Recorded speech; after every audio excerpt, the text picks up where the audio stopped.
Okay guys, so I will start with a webinar series on electronic circuit simulation using Tinkercad. So before we go into the topics, we'll just see what are the contents which I will be discussing today. So first thing is obviously the introduction to Tinkercad, what is Tinkercad, how we are going to use, how to log in, all those things we are going to see. And then we look into sensors and output devices, how to interface the sensors and output devices, how to make it work on the basic part, and then how to interface it with the microcontroller. And then we'll have a small discussion on simple microcontroller based projects to fight COVID-19. So now everybody is all because of this guy called as COVID-19. So we want to fight against this COVID-19 using some funny and also some effective microcontroller based projects. We'll look into that. Okay. So first we'll see what is Tinkercad. Okay, so Tinkercad is actually a free and easy to use app for, actually it was designed for 3D designing of those things, and then electronics came into this, and then coding also came into this. All those things are there. I'll just show about Tinkercad. It is a free open source online platform. Mainly the thing is like online platform. Nowadays we are not having all those circuit sensors, all those things in hand. If you were there in college or somewhere, we would have got these components in hand and then connect these things and work with it. But because of COVID-19, we are all sitting at home. We don't have the access to the components. So what we can do, you can use this online platform in order to create some very good designs, circuits, all those things using Tinkercad. Okay, I'll just show you the process of getting the Tinkercad account activating, and then we'll go into Tinkercad circuits. Okay, so when you just type on Tinkercad, the first link in Google, you just go there and you will be redirected to this page. In this page, you click on join now. When you join it for the first time, please do not go for educators, start here. Do not click on students, join a class. Just create your own personal account. Okay, as of now, you create your own personal account. And when you click on this personal account, you will be asked to sign up with email or your Google account or Apple account, all those things. So if you just click on sign up with email, you will be redirected to this page wherein it will be asking you the country, the date of birth, all those things. And I'll be sharing this presentation. If you are not going to follow it as of now, you can later on check it. So you enter your username, your password, parents' email ID if it is there, then you create an account. And this will be the login page. After the login, this will be the page you are going to see. So you have 3D design circuits, code blocks, lessons, all those things. It will be there. So you have to click on circuits. Select on circuits. Basically, firstly, it will be there in 3D designs itself. You have to click on circuits. So after clicking on circuits, you'll be asked for say for example, first it is the first time you're logging into this one. So no other circuits you have drawn. So you have to click on create new circuit. Okay, so when you click on create new circuit, you will be redirected to this page wherein you will have a space to create the circuit, a space wherein you can zoom in, zoom out, all this. I'll show it in the presentation itself. And then component list. So much of components will be there. All these are basic components which will be there. And then you can just click on search in order to search for any particular component you want to see. And then name, there will be some rubbish name which will be there for this particular circuit which you are going to create. You just have to click on this and then create new name. And then as soon as you create new name, it will be synced into the cloud. It will be there in the cloud. You need not save each and every time all the things. It will be there in the cloud. Only thing you need is an internet connection. Okay, not like a super fast internet connection, but also nominal internet connection will also be fine.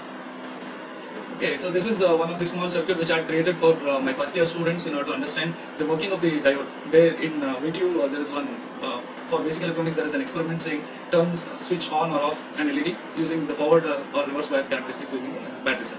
So for that, what you can do is you can create the circuit. You can create a small video of how to create the circuit, how to simulate all the things, and share it with your students. Let them do this, and then they can submit it as an assignment. That also can be done.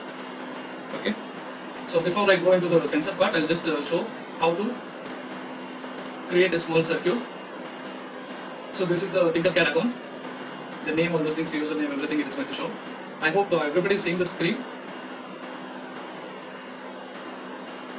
Okay. I'll continue. You click on create new circuits.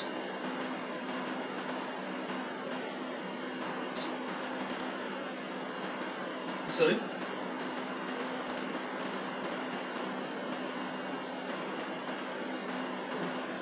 Excuse me.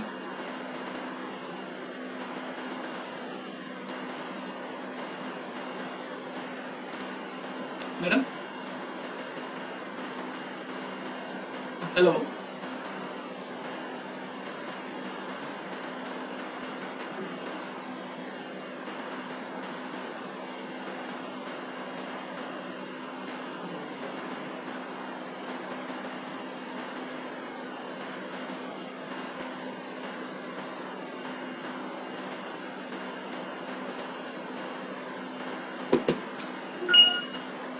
Okay, now this one.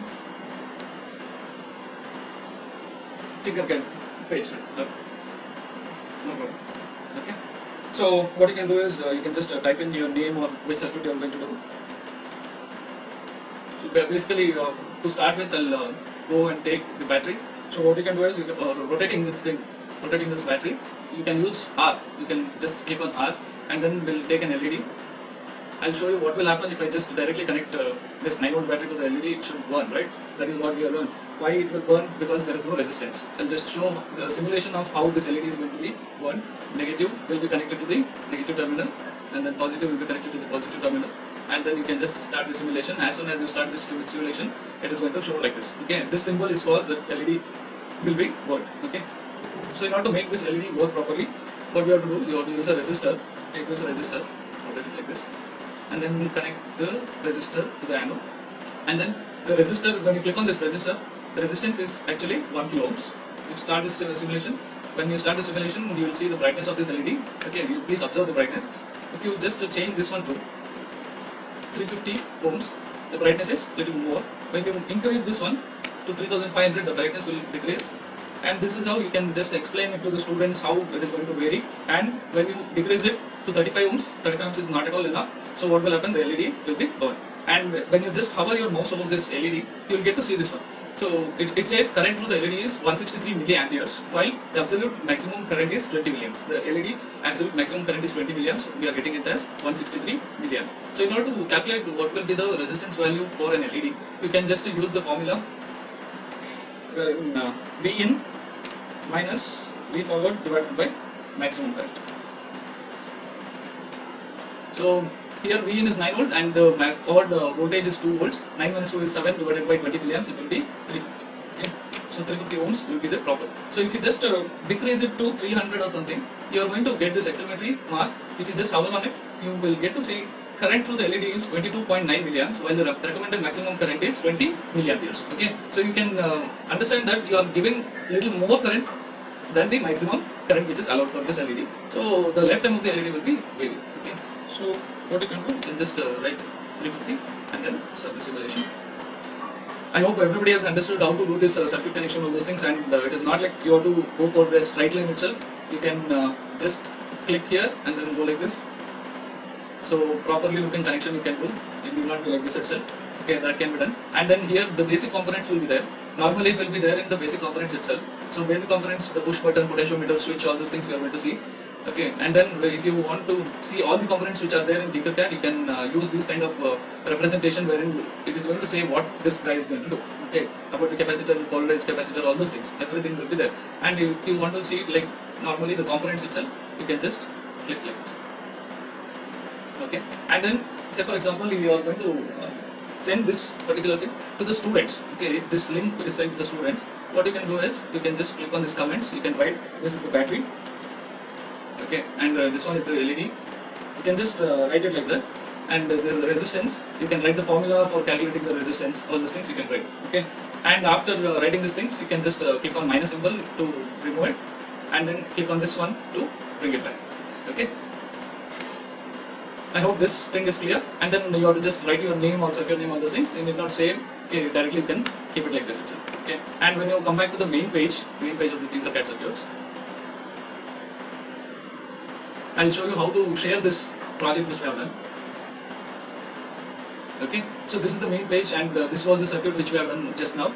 So what you can do, you can click on options, go to properties, and write the name, description, tag, all those things, and then click here as public. Okay, you can just click here as public and then save the change. So when you save the changes, you see this particular part as public. When this is written as public, what you can do, you can just click on this search option in the Tinkercad and click on circuits. You type the name and you should be able to get the circuit which we have done. Obviously it is not only me. Yeah, here it is my name itself. If others have saved the circuit as Shashank, then you are going to see other circuits also. And I have made all the projects which we will be discussing in the other coming slides. All the projects I have made it as public. You can just go through it. Okay. So I hope this making this public, all these things it is clear. And if you are going to see that any of the circuits,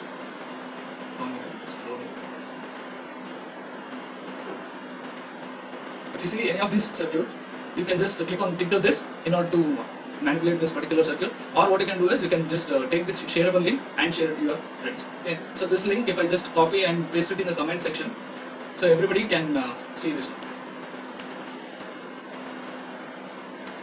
Everybody can view this particular circuit which I have done. Okay, so next we'll see what are the sensors, why the sensors are used in electronic devices, all those things, and how the sensors can be interfaced.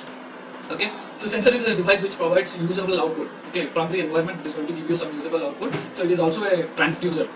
The sensor, actuators, all those things are there, right? All these things are transducer, wherein you convert one form of energy into another form. So sensors, why does the robot need sensors? The robot needs the awareness, where it is, all these things. So that is why we are going to use sensors. Okay, that makes the robot, whatever it is there, it makes it interesting. Okay, so the very basic example which we take for this is obstacle detection robot, wherein if anything, any obstacle is there in front, it is going to detect. That makes the robot interesting. Otherwise, it will be acting like a dumb robot. Okay, so here localization of this, where exactly is the robot, and then obstacle detection. I have given that example, and checking the crop line. How exactly, where exactly this point the robot is going, all those things we are going to see, and 4 modes. Autonomous material handling, and then face detection, all these things are there.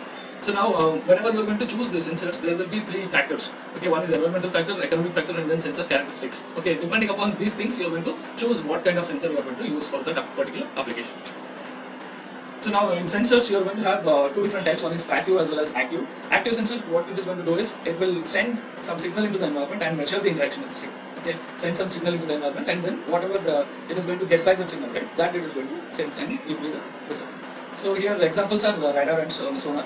And then passive sensors are there, wherein it records the signal already which is present in the environment. Whatever it is there in the environment, only that thing it is going to sense it. Okay, passive, when I say there is one particular sensor which is called as passive infrared sensor, we'll look into that also. So passive infrared sensor is nothing but it is going to sense whatever infrared rays which are there in the environment. And then classification, depending upon the rays, vibration, concentration of the chemicals in the environment, all those things, you can classify that also. Okay. A very small simple example is an LDR, light dependent resistor. It is also known as photoresistor. The resistance of this particular LDR, it is going to vary with respect to the light falling on it. Okay. So the more the light, the less the resistance. Okay. I have given a relation like the more the light, the less the resistance. Here there is an LDR circuit which we are going to see it in Tinkercad. Here when you are going to vary, the resistance is there, right? The resistance is also going to decrease. Okay. So I'll just go to Tinkercad circuits. I'll take one LDR. I'll show you how this LDR is going to vary. I'm getting some disturbance from someone. Please mute yourself.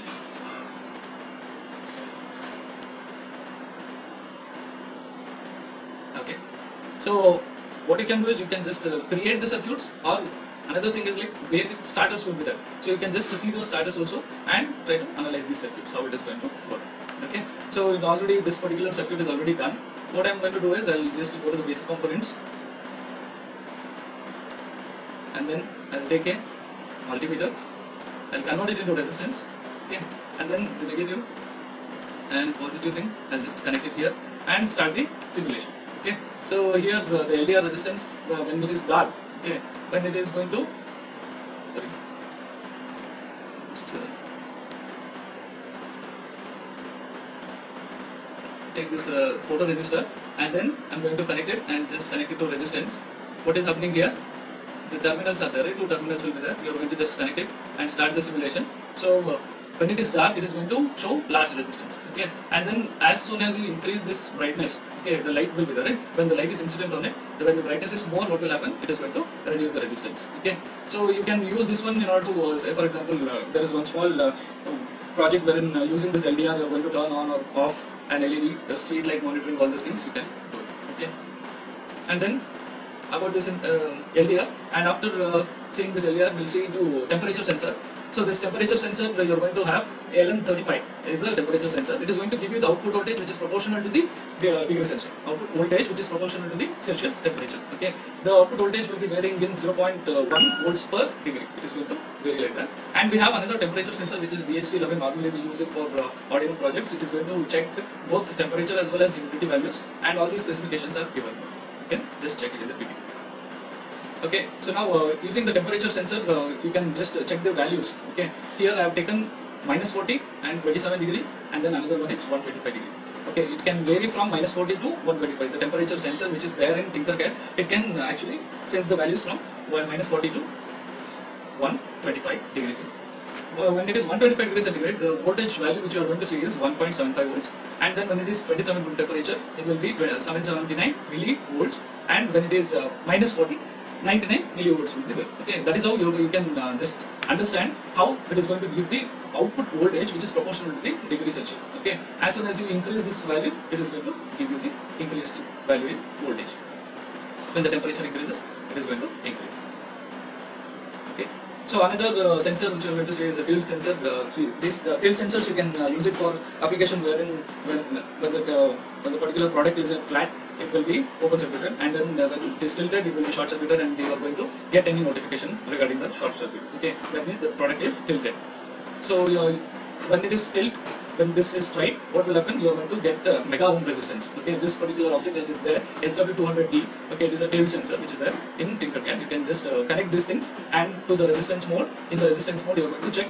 So when it is in straight, it will be showing me the mega ohm resistance, and when it is tilted, it will show 10 ohms. 10 ohms, it is like very least resistance. It will be showing. That means open circuit. This is closed circuit. Open circuit means mega ohm resistance, and this is a closed circuit. That means it is a short circuit. Okay.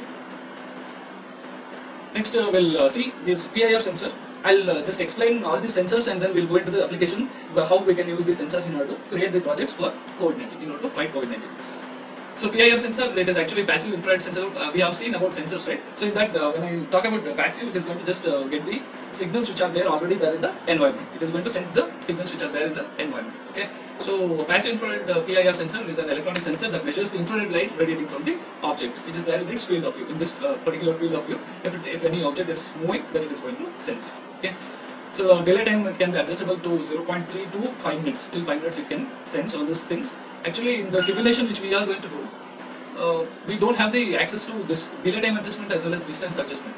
Okay, but when we are going to do with the physical PIR sensor, we are going to have an option of changing this delay time adjustment, this distance adjustment, all these things. Okay, I'll show an example of PIR. So this one is a very simple example where directly from the battery I am connected to the PIR, and whenever I am going to move this, saying that the person is moving, when it is going to detect, the LED will be on.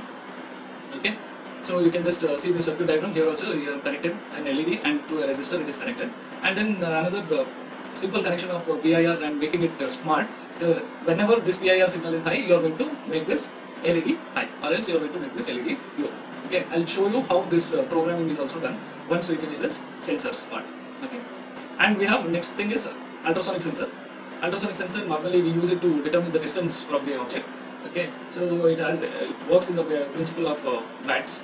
Okay, how they are going to check the distance between one object, all those things. And then we have a start pulse, and then echo time will be recorded. So trigger as well as echo, two eyes will be there, and then one is going to transmit, another one is going to receive the signals. It will be there in ultrasound. Okay, and I'll show this part wherein how to calculate, how exactly we have to calculate the speed, the distance from the object of the things. I'll show it in Tinkercad, and then we'll discuss about this.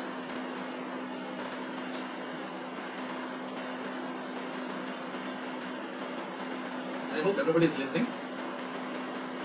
The screen is visible. Okay. Okay.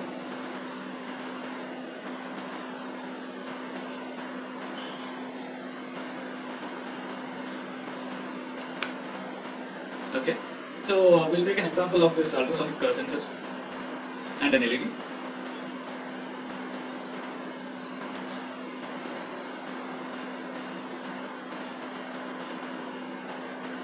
Okay.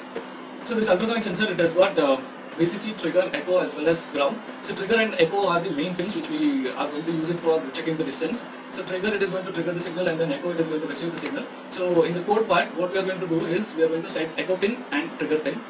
And the main working of it is the trigger pin has to be made high for 10 microseconds, and then it has to be made low. So that particular thing we are going to do it in the code. So pin mode, trigger pin and echo pin you are going to initialize, and then digital write trigger pin, okay, as low for 2 microseconds. First you are going to do the trigger pin to be low for 2 microseconds, then trigger pin will be high for 10 microseconds. Okay, the trigger pin is high for 10 microseconds, and then next you are going to see the trigger pin will be low and it will be continuously low. Okay, you are not going to define any microseconds delay or something. Directly you are going to just make it low. Okay, and then the duration is nothing but a particular term pulse in. This is going to check for what period of echo pin it is high. Okay, that pulse, whatever you are going to receive, for what period it will be high. And then the distance you are going to calculate it as duration divided by 2 divided by 29.1. The calculation of it is given here. So the speed of sound in the room temperature it is 343, and then meter per second. This meter per second is converted into centimeter per microseconds, and then finally you are going to get this value 0.03435 centimeters per microsecond. So I will write it as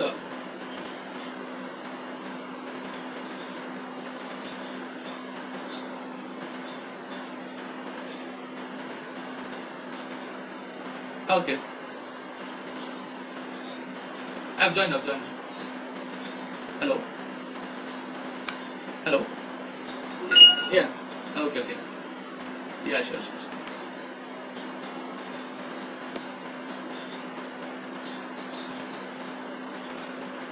So now it is visible like this.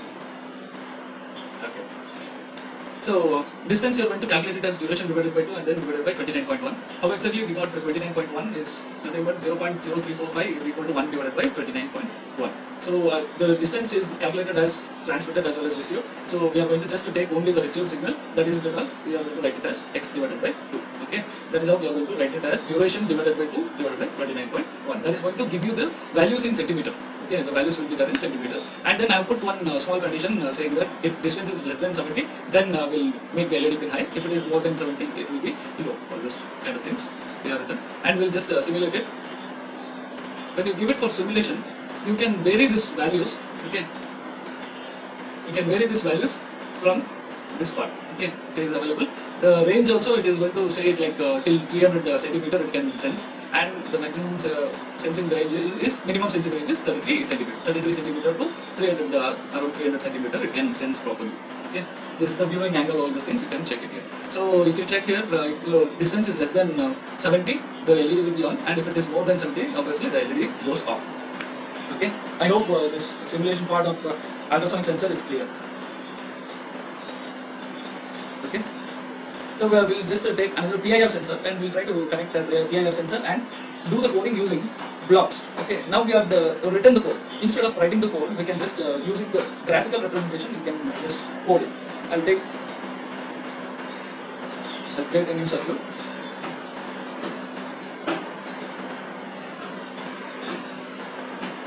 So in this new circuit, I'll take an Arduino. Okay, and then we'll check for PIR sensor.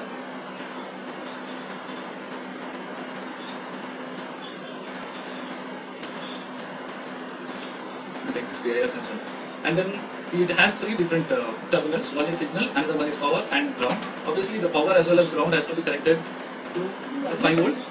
Huh?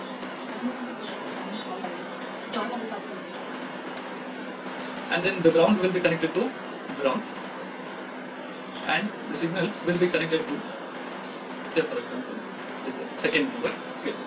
And then we'll take the LED, we'll connect an LED and a resistor. So the ground as well as the 13th pin.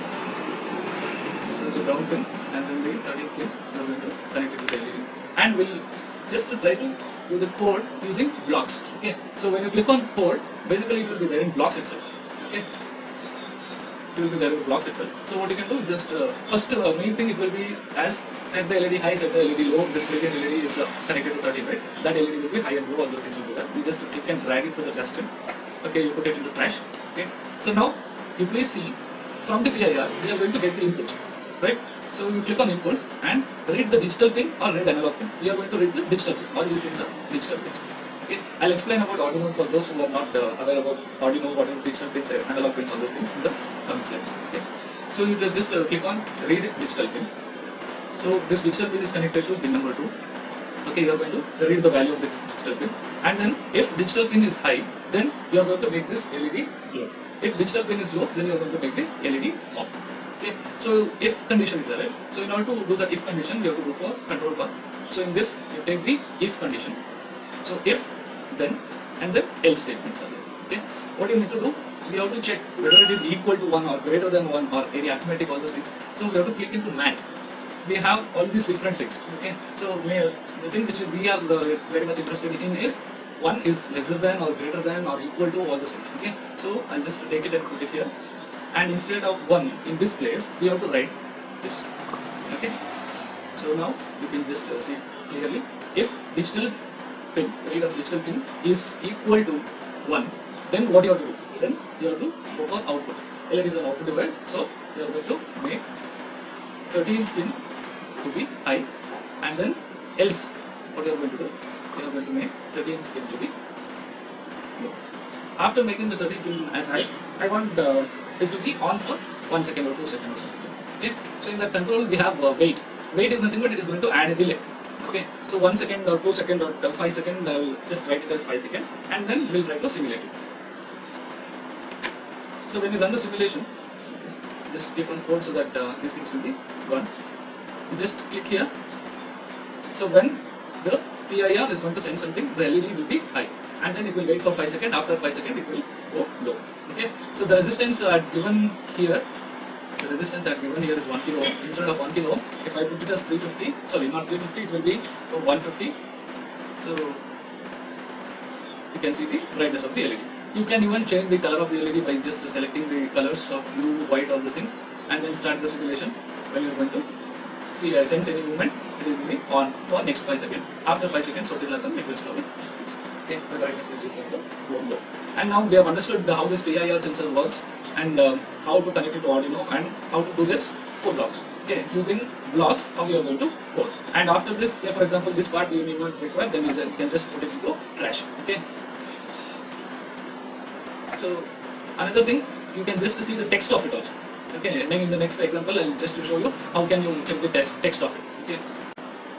So hopefully you have understood about ultrasonic sensors, this ultrasonic sensor as well as PIR circuits, all those things. You can create some very interesting projects related to this one. Okay. So about actuators. So till now we have understood about sensors. We'll understand what is actuator, how it is used, all those things. So actuator deals with the control. Actuator is a part of the system that deals with the control action required. Control action. So the sensor is going to get some inputs to the microprocessor, and then microprocessor will give an output to the actuator, and then actuator is going to work accordingly. So we have mechanical, electromechanical devices, all these things in macro scale, micro scale, and the examples for actuators, very simple examples are these electric motors, solenoid valves, all these things. We have all these things, all these actuators in the Tinkercad library. So these are the VO motors which we use it for robotic applications. These also for robotic applications, and these are turbo micro servo motors. So servo motors will be having a restricted angle of rotation from 90 degree, 180 degree, all these things. And then these are the high torque stepper motors. So these stepper motors normally we use it for building our 3D printers. Okay, so it has got very good torque. So we use it for building 3D printers. All these x-axis, y-axis motors, it is all NEMO stepper motors. So in actuator, very great example is an relay where you will have this common connection. Common will be having two normally connected, normally open. Okay, so when you are going to energize this coil, okay, there will be a coil. When you are going to energize this particular coil, the connection will go from normally connected to normally open. Okay, so these connections you can see it here. The connection I have done. I'll just show an example of how to use this relay. So what we are doing is, so part by part we are understanding what is the sensor. Then we are understanding what are actuators, how to interface these actuators, and then we'll go for doing a project based on this sensor as well as actuators. Okay. So now this relay is there. Here, if you are going to, I'll just show the simulation in Tinkercad.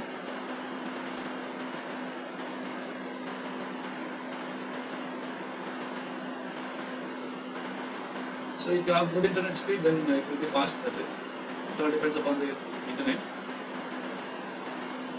So here there is a circuit for relay, circuit connection which we have made it for the relay, and I have connected it to the Arduino to make sure that the Arduino is going to give a pulse to the relay to switch on and off this particular relay. Okay, and we'll understand what is going to happen when we are going to switch it on or off. Okay, so we have written the code as set pin 7. 7 is connected to this one, low, and then wait for 5 seconds, and then set pin high, and then wait for 5 seconds. Okay, so we can just check the text also. See here, all the text related to the Arduino code, it will be written directly. Void setup in that pin mode, 7 is an output, everything, whatever you are going to do, everything will be written directly here. Okay, you need not worry about the code itself. Okay, so we'll just go into the blocks. Okay, so we'll first simulate and understand. So what happens here is the motor is rotating for 5 seconds and then it will be off for 5 seconds. Then again it will be rotating for 5 seconds. You can observe here, after 5 seconds it is going to switch here. Okay, now it is going to switch here. When it is switched, the motor is on. When it is not switched, the motor is off. Okay, so if you want to make the same connection with the opposite working of it, what you can do is, this terminal is there, right? This terminal I'll just delete and then connect this one to the motor. So what will happen? First, when you basically start, this one I have to make it high and then this one I have to make it low. So what will happen? When you start the simulation, it will be on for 5 seconds and then it will switch to off. The motor will be off. It will be on and then after 5 seconds, it is going to switch it to off. I hope everybody has understood the connection of these things of the relay. These 2 points, you can just connect this supply voltage is there, right? Supply voltage, you can just connect it to any of these 2 points, and this will be normally, say for example, I will just stop the simulation. When it is connected like this, then it is normally connected. When it is open, this part is there, right? It is normally open. Okay, you can do this normally connected, normally open, depending upon your application. And these 2 pins are there, right? The terminal 5 as well as terminal 8 will be coming from the Arduino or any of your microcontroller. It will not be Arduino itself. From any of your microcontroller, if you are going to give any input pins, it will be connected to these 2 points. Please understand, it will be connected to these 2 points and you can make the motor rotate. Okay, and I hope everybody has understood how to check the text of it. You can just click on blocks plus test, so text will be appearing. Okay, so it comes with the comments also. Wait for 500 milliseconds, you can just observe, it comes with the comments also. Okay, I hope the working of this one, actuators, about relays and these things are like servo motor. I'll explain it in one project which we are going to discuss, and other things are like we have understood about the relay and the DC motor. Okay, this motor is a very basic example of an actuator. Okay, so now in an embedded system we are going to have sensors, actuators and the processor. So input signal from the sensor, it is converted into the value which the processor can understand. Say for example, the sensors are analog sensor, then it will be connected to the analog pin of the microcontroller, and an ADC will convert this analog into digital, and the processor can understand that digital. And then after understanding, it is going to take some control action. So that will be given to the actuators, and the actuator is going to give the output signal in terms of rotation or switching, all these things. We have understood each one. So now, if in case anyone is not aware of the Arduino microcontroller which we are going to use, and another 10-15 minutes we are going to discuss about the different projects which we can do using microcontroller. So I'll just explain what is this Arduino. Arduino is an open source development board, okay, which has got microcontroller in it. The microcontroller which it has got is Atmega 328P. Okay, so that is the microcontroller which is there in Arduino, and it has got some 6 analog pins, and then totally 14 digital pins will be there. Okay, 6 analog pins and 14 digital pins are there. So in that 14 digital pins, two pins are used for TX as well as RX for serial communication, and then digital pins from 2 to 13 are used. And then we have something called as PWM, okay, pulse width modulation signals. Actually, the time is not there, so I'm not going to brush up on the pulse width modulation, or else a small demonstration of pulse width modulation could have been shown. So this pulse width modulation, the signals which are going to have this kind of extra thing will be the pulse width modulation capable pins. Okay, and then USB plug is for connecting to the laptop, and then power supply. Say for example, once you have coded and that particular sketch, whatever written is proper, and then directly you can use the power supply in order to make the microcontroller on. When the microcontroller is on, whatever the code is there, it is going to run until the microcontroller dies. Okay, it is going to, until the microcontroller is going to be off. You have 3.3 volt power pin and then 5 volt power pin, ground, all those things are there, which are very much required for this electronic components to be working. Okay, so next we'll see into some of the projects which can be created for to fight COVID-19. So a very famous example is smart sanitization tunnel. I hope everybody has seen so much of videos in the news, all these things about the sanitization tunnel. So this I'm going to make it smart by just using the component, the sensors, actuators, all these things. And then automatic sanitizer dispenser, that also it is there. It is available in YouTube, all those things. You can just type this automatic sanitizer dispenser. You can see so much of videos, so many of them have done it using different things. So another one is social distancing alarm. Now the thing is like we have to maintain some social distance. So what we can do as an electronics engineer, we can create some gadget which is going to give an alarm when somebody is going to be when somebody is approaching us. Okay, that is going to check the distance. If it is less than 1 meter, then what it is going to do, it is going to give you some silent. Okay, so and then touchless falling bell. So and then after this touchless falling bell, we can see another experiment, which is nothing but a smart touchless falling bell. We'll see. Okay, so smart sanitization tunnel, I've written a concept. So this 2000 liter tank, it is going to collect the solution which has to be sprayed, and then there will be an half HP motor. It will be pumped into these pipes, and then we have in the concept which I had written, actually it will be having an entry as well as exit sensing device, and it will be having a controller. So I thought, like, instead of having entry as well as exit, you can just use one single PIR sensor to detect the entry. And here in this part you can embed two bulbs saying that someone is there inside it, and you can enter. Okay, so this is the smart sanitization tunnel project which we have created. So in this one we have a red color LED and a green color LED. So red color LED is going to indicate that this somebody is there inside the sanitization tunnel and you are not supposed to enter it. And when green color LED is glowing, it says that you can enter the sanitization tunnel. And we have this relay in order to connect it to motor. So this motor can be, now in the simulation, you can just directly connect this motor to Arduino. But in practically, you cannot connect the motor. It is a high power consuming device. So this Arduino cannot give so much of power. So what you can do, you can just use a relay in order to switch it, and then motor will be connected to AC. Okay. AC supply. Here AC supply simulation is not done, so they are going to just use this thing itself. I'll just to show into the simulation.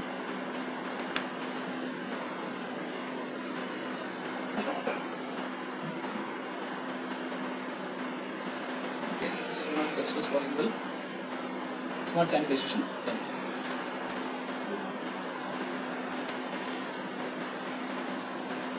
And the thing is, like, the smart sanitization tunnel, it can sanitize within 15 to 20 seconds. Okay, it can sanitize a person in 15 to 20 seconds. So I've just included that 15-second delay for making this motor rotate. That means it is going to pump, and after 15 seconds it is going to be off. When it is off, the green color LED will be on. So we'll go into the simulation directly. So in the simulation, when somebody enters, what will happen? The red LED will be on, the motor is going to rotate, and then it is going to pump the solution. And after 15 seconds, the motor is going to be off, and red LED will be off, and this one will be on. See, the motor and red LED will be off, and you can enter. Okay, it is saying that you can enter. I'll just simulate it once more.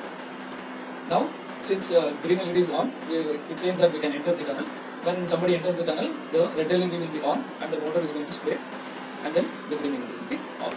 After 15 seconds, again, this one will be repeated. Okay. So after 15 seconds, the motor is off, the green LED is on, and the code in the code part, it is all the if and else statements which are code. That's it. Okay, it is very easy. And we'll stop the simulation. We'll go into the next project which we are discussing, automatic sanitizer dispenser. So here in this automatic sanitizer dispenser, I can even write it as smart automatic sanitizer dispenser also, because the thing is, like, it is going to give us an indication that the sanitizer will be empty within the next few parts. Okay. So this, like, the project you can create for the sanitizer box. You can put the ultrasonic sensor, and when the hand goes in front of the ultrasonic sensor, it is going to detect and it will pump the sanitizer out. Okay.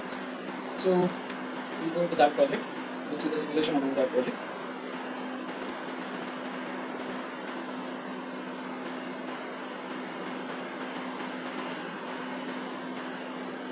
Smart sanitizer dispenser.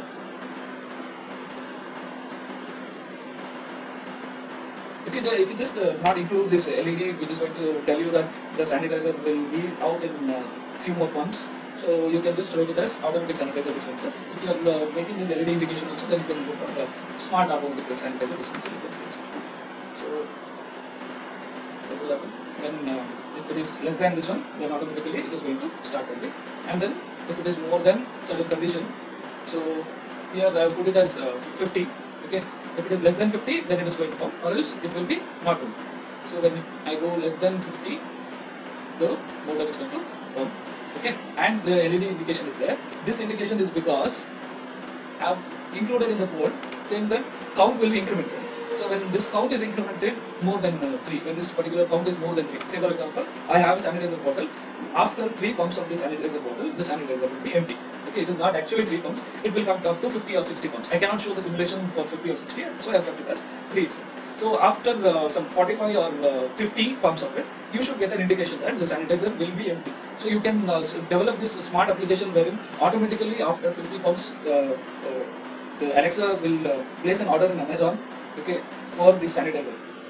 After this Amazon everything it is going to resume, right? So after that you can use this concept for making such kind of applications. Okay, so when your count is less than when the count is greater than 50, what will happen? Automatically it is going to place an order in Amazon, and within the next 4 to 5 counts, this one will be the sanitizer will be coming to home.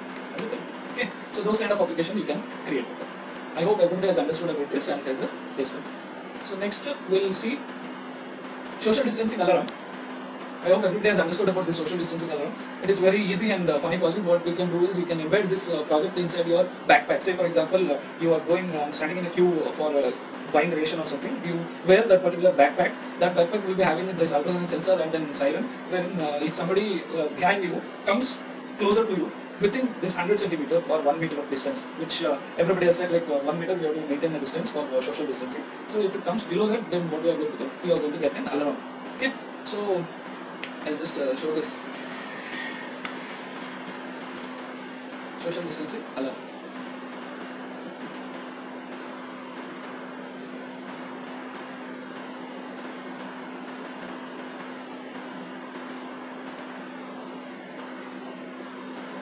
Okay, so here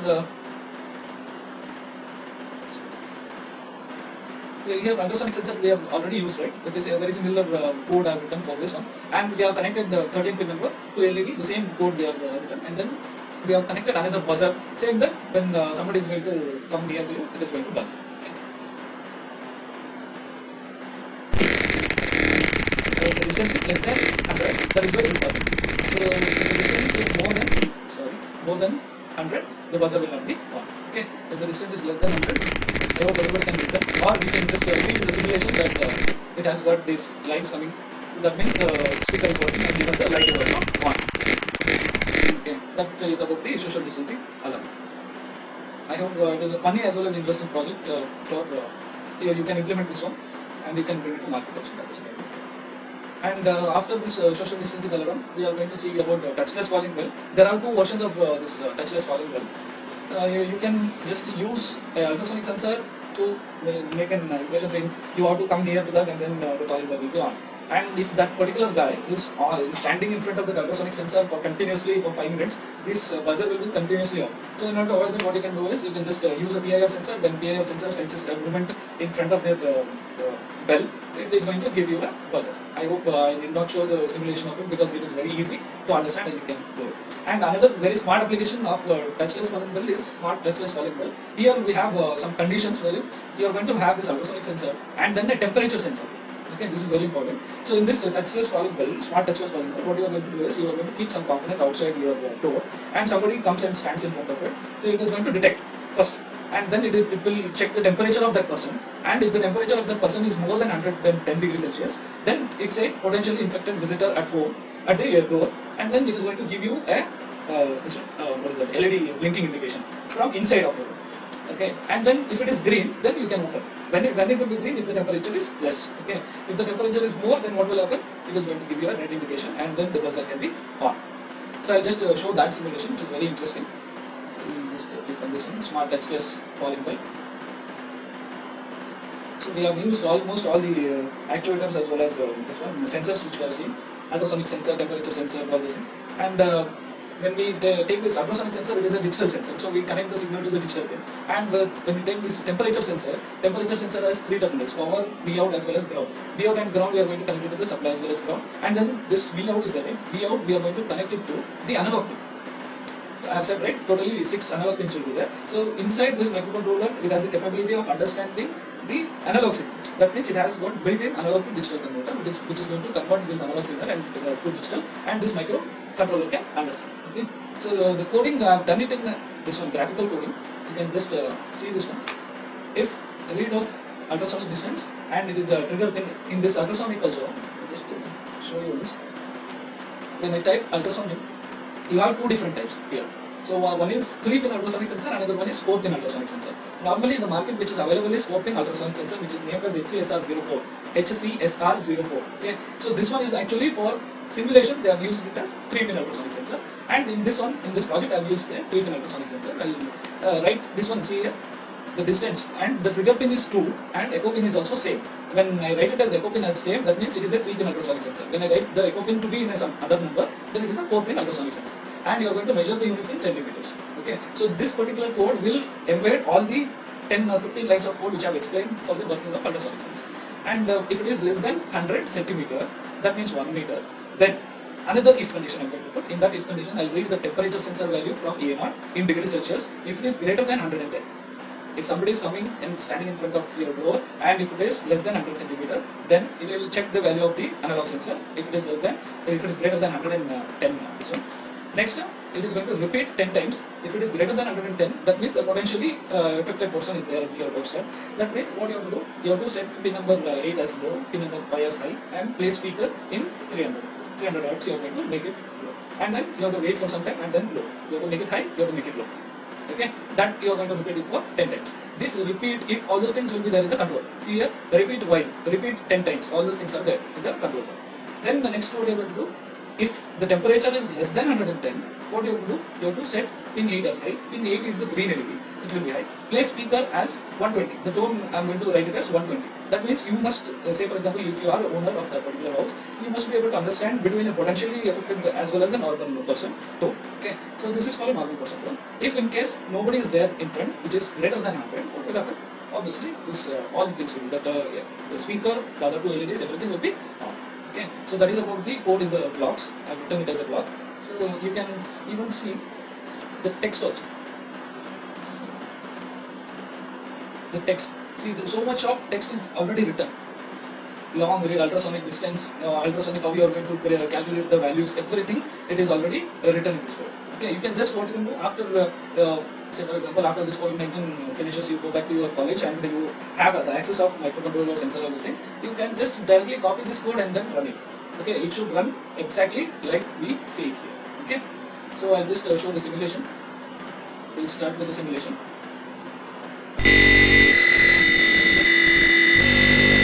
Okay, so the distance is more than 100, that is why it is not working. Okay, when the distance is less than 100, the green LED is on, less than 100, and the temperature is 25 degrees. The green LED is on, and the working at 120.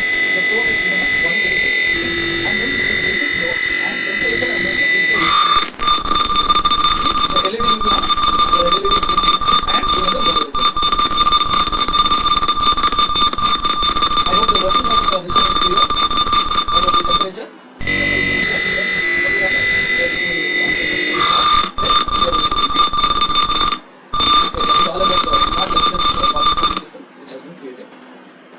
And I hope everybody has understood and enjoyed this webinar. I thank everybody for listening patiently for around 1 hour 15-20 minutes. So thank you. Stay home, stay safe. And here is the contact information of those things. I will be sharing this. Complete webinar is recorded and I will be putting it in the YouTube channel, and I'll share the link of the YouTube channel. You can just go back and check anytime. I'll put it in the message section. Thank you so much, man.